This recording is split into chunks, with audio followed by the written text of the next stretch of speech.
ഇന്ന് ഞങ്ങൾ വെറുതെ ഇരുന്നപ്പോൾ പെട്ടെന്ന് ഉണ്ടായ ഒരു ചിന്തയാണ് പുറത്തു പോയാലോ. എങ്ങോട്ടാണ് പോണേന്നൊന്നും പ്ലാൻ ചെയ്തില്ല. കിട്ടുമാണ്ടൊക്കെ എടുത്ത് നേരെ വണ്ടിയിലേക്ക് ഇട്ട് പോകുന്നതിൻ്റെ ഇടയ്ക്ക് വെച്ചിട്ടാണ് ഞങ്ങൾ സ്ഥലം ഫിക്സ് ചെയ്തത്.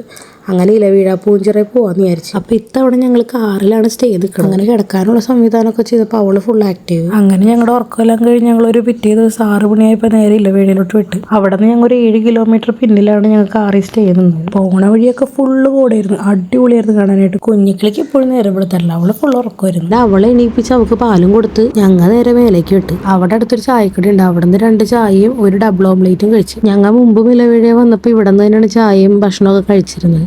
അങ്ങനെ അതും കഴിഞ്ഞ് ഞങ്ങൾ നേരെ സ്റ്റാർട്ട് ചെയ്തു. അത്യാവശ്യം നല്ല രീതിയിൽ കോട ഉണ്ടായിരുന്നു അവിടെ. ജീപ്പ് സർവീസ് ഉണ്ട്, അതിന് 1000 ആണ് അവർ പറയണത്. ഞങ്ങൾ അങ്ങനെ നടന്ന് ഏറ്റവും ടോപ്പിലെത്തി. ഫുള്ള് കോട ചെയ്തുകൊണ്ട് അപ്പുറത്തെ മലയൊന്നും കാണാൻ പറ്റുന്നുണ്ടായില്ല. വന്നൂര് പോണവരൊക്കെ കുഞ്ഞിക്കിളിനെ എടുത്തോണ്ടൊക്കെയായിരുന്നു. എല്ലാവർക്കും ഭയങ്കര ഇഷ്ടമായി. അധികം താമസിക്കാണ്ട് ഞങ്ങൾ പിന്നെ അവിടെ നിന്ന് ഇറങ്ങി. ഇതാണ് നിങ്ങൾ സൗബിന്റെ പടത്തിൽ കാണുന്ന സ്പോട്ട്. വിശേഷങ്ങളൊപ്പം ഒന്നും കഴിഞ്ഞിട്ടില്ല. ഇതിന്റെ അടുത്ത പാർട്ട് ഞാനപ്പോ നെക്സ്റ്റ് വീഡിയോയിൽ ഇടാം. വീഡിയോസ് അപ്പൊ ഇഷ്ടമെങ്കിൽ ലൈക്ക് ചെയ്യുക, സബ്സ്ക്രൈബ് ചെയ്യുക. അടുത്തൊരു വീഡിയോ വരുന്നവരേക്കും എല്ലാവർക്കും ബൈ.